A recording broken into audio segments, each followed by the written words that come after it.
This is New Day Northwest. Now, here's Margaret Larson. Good morning. How are you? Thanks so much for coming. Thank you at home for joining us, and thank you, wonderful studio audience. We have lots of good stuff going on this morning. We're going to visit the world of Comic-Con, find out about the crazy, creative costumes from the annual convention and why people love it so much. You should see our backstage area. It is crazy right now. We're also going taste testing with the folks from the root beer store. It is not your father's root beer anymore. The co-creator of the mega hit Broadway show, Annie, is here to tell us about his newest endeavor. And you might have seen the front page Seattle Times story today about the state's college tuition investment program called GET. The program director is here this morning to answer questions and to talk over the different options for parents. Plus, Len Villa from PCC is cooking and getting us ready for Valentine's Day. Also, Seattle's own car seat lady is here to help us correct some common but very serious mistakes we often make with our kids' car seats. Those things can be hard to install correctly, but it's really important. And Susie Wiley, our audience coordinator, and I were talking about the fact that what are you doing? I understand. Are you ready for Comic-Con? It's Dr. Doom. I'm ready. What? We were talking earlier about growing up in the era of, no sunscreen, no bike helmets, no car seats. No it's a wonder we're still here. Right. But you had an amazing thing happen to you as a kid as a result. Yeah, I was about 5 or 6, and I was on my way, I think, to kindergarten, and no seatbelts in the front of our station wagon, and also the door. They don't have this anymore, but when you pull up the door in the front seat, it just opens. And so we went around the curve, and I wasn't paying attention. My mom was driving. I lifted up the door handle, and I slid right on out. Oh, my goodness. And I remember vividly, and my mother kept driving because she didn't notice. And my brother finally said, "Mom, Susie just fell out of the car," and she looked over. I was fine, but it's amazing to think no seatbelts, that the front door just opens, no car seats. Yeah, you're right. It would unlock the car door if you pulled even on if it was locked, if you pulled up on it. Yeah. I'm okay. This is back in the days where we traveled in covered wagons and we had these problems. But I'm glad you're all right. Everything's fine. But we're going to talk about how to make that better, because parents need to know, but also caregivers, grandparents, anybody who has a child in the car. But first off today, don't be alarmed if you see comic book characters, vampire slayers, and Trekkies roaming your neighborhood. They're just folks getting amped up and ready for this year's Comic-Con convention. The 9th annual pop culture event is expanding to 3 days, and more than 25,000 people are expected to attend. So here to show us what Comic-Con is all about, please welcome the director of the Emerald City Comic-Con Convention, Jim Demonakos. Jim, come on out.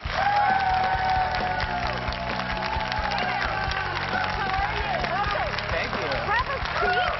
How you doing? I'm fantastic. How are you? I am fantastic also. How many Excellent. years have you been doing this? This will be year 9. So you've done the whole Yep, I deal. started it along with a couple of friends. We own a comic book store, and then we decided to do a convention as well. It looks pretty fun. Now, one of our camera guys, our jib camera operator, Michael Keeves, is a big Comic-Con fan and that sort of thing. So what is it that you dig about this thing, Michael? It's great. We go every year. Can you, have something can you be local. a little more specific for me, Michael? What do you mean? I know you've been doing this for a long time. Yeah. And traveling around. We've been all over the country. What's the appeal? Tell me. Well, it's just a good time. It's I don't know. You can just pretend to be whoever you want, and it's fun to come up, the year before with trying to figure out who you're going to be next year, and feed off each other. And there's a big community for it. So you actually make your own costumes, yes. Right? Yeah, you kind of look down upon if you don't, so. Yeah, store-bought just simply will not do. It doesn't work, yeah. Now, I understand also that you met your fiancée at Dragon Con? Yeah, I've kissed a girl. There she is. So. Yeah, that's her right there, yeah. So not too bad for a guy with a helmet on. Yeah, it sounds like a good deal. At least you have this thing in common that will it's amazing. You never bond you forever. Yeah, exactly. I really lucked out. Michael, you crazy kid. All right, well, let's take a look at some of the costumes. Great. Because it is so much fun to see what people come up with. And we have sets of models coming out, and I want you kind of to MC the fashion show, since I have no idea who these characters are, but you do. Here we go. Oh, my goodness. What are we looking at here? So, not surprisingly, the most famous characters from Star Wars, including Lord Vader and the Boba Fett, who's the biggest bounty hunter and the most popular character, and also a biker scout, one of the troopers from the Rebel Alliance. Fantastic. Or, I'm sorry, from the Empire. From the Empire, of Yeah. course, yes. I used to step on these little characters when they were in my house when my son was small, so I know Boba Fett. All right, thank you guys. I'm sorry, Darth Vader just looked at me like, what? I have great respect for you, don't worry. Oh, wow, look at this. So here we have some of the ladies of Comic-Con. We have, starting from left to right, Fu from Samurai Champloo, is a popular anime. You have Queen Amidala from Star Wars, from all the prequels. I love that costume. Yes, it's amazing.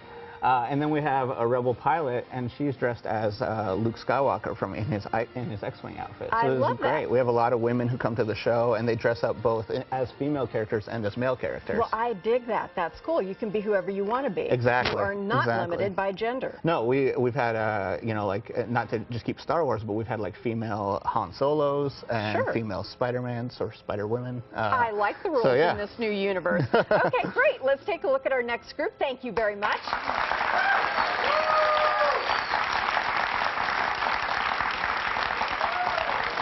is pretty fearsome. So we have a steampunk outfit. So steampunk is like a Victorian era outfitting with sci-fi and fantasy I kind of like influences. It's really awesome. And then we have a Mandalorian Merc who, if you think about it, is kind of like Boba Fett's grandfather. It's like an expanded universe kind of thing. And so the left arm for the steam guy is a weapon, right? Yes. Okay. Yes. And Boy, so, yeah, that'd make our meetings run a lot more smoothly in our office if I just had one of those. All right. you bring a gun to a meeting, it always goes quicker. Yeah, it does. It goes lots quicker. I wouldn't know, but, you know. All right, let's take a look at our next group. Thank you very much, Steampunk and Sci-Fi Warriors.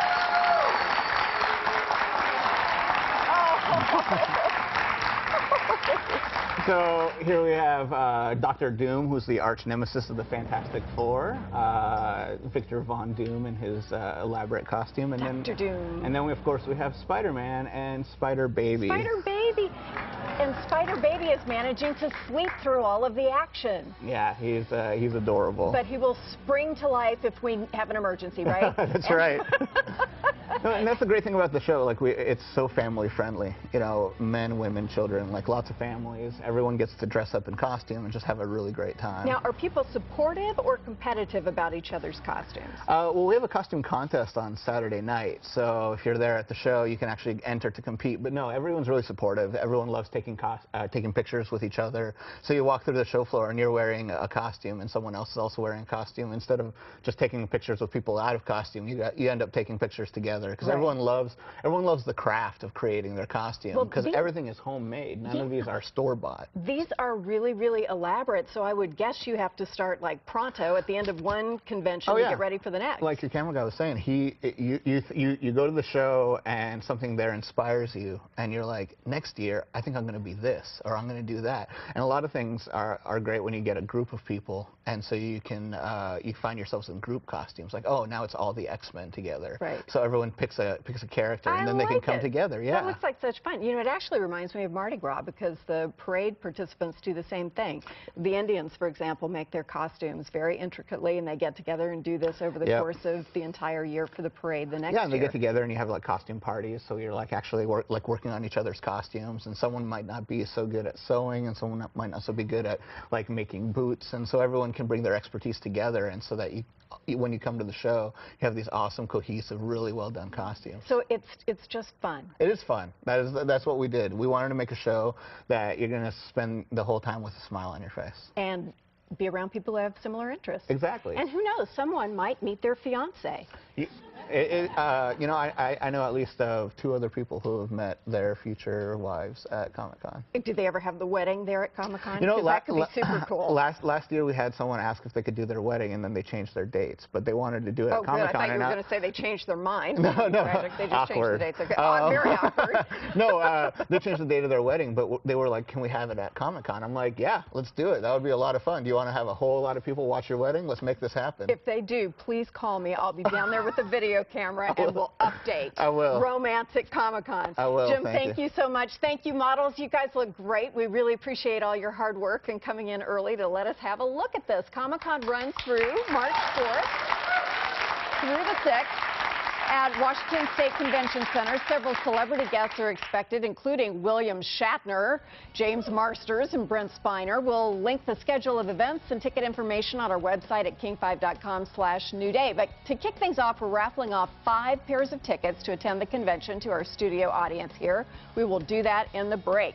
And then coming up next, Len Villa from PCC is here to show us how to make a delicious and romantic dinner for 2 right at home. This recipe is going to score you some serious points on Valentine's Day. We'll be back in a moment. Thank you all so much.